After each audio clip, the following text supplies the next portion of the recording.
L'estime de soi, un partenaire ou un adversaire?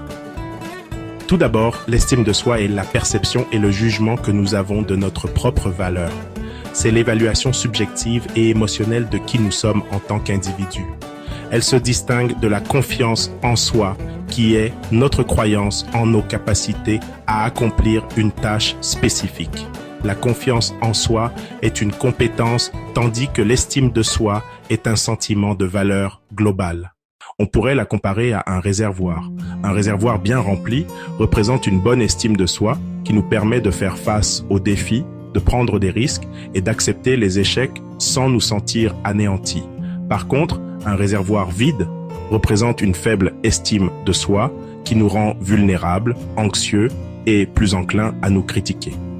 L'estime de soi repose sur 4 piliers principaux qui s'influencent mutuellement. Le sentiment de sécurité, c'est le socle. Il se construit dès l'enfance par le sentiment d'être aimé et en sécurité, quoi qu'il arrive. Plus tard, cela se traduit par notre capacité à nous sentir en sécurité dans nos relations et à être résilients face aux critiques. Le sentiment d'appartenance, c'est le besoin d'être reconnu et accepté par les autres. Les relations significatives, qu'elles soient familiales, amicales ou amoureuses, sont essentielles pour notre bien-être. Savoir que nous avons une place dans le monde et que nous sommes appréciés pour qui nous sommes renforce notre estime de soi.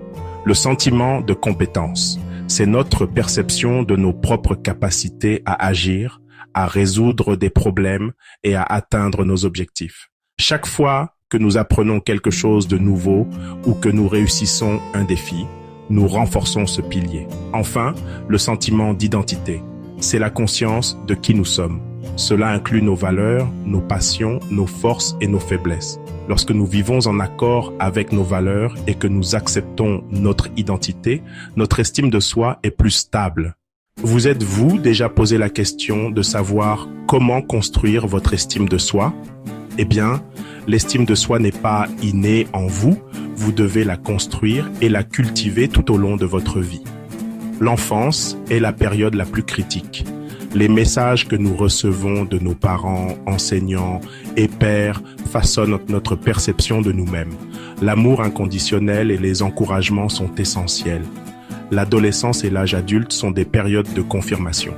Votre expérience de vie, vos réussites et vos échecs, les relations que vous entretenez et la manière dont vous les gérez continuent de modeler votre estime de soi.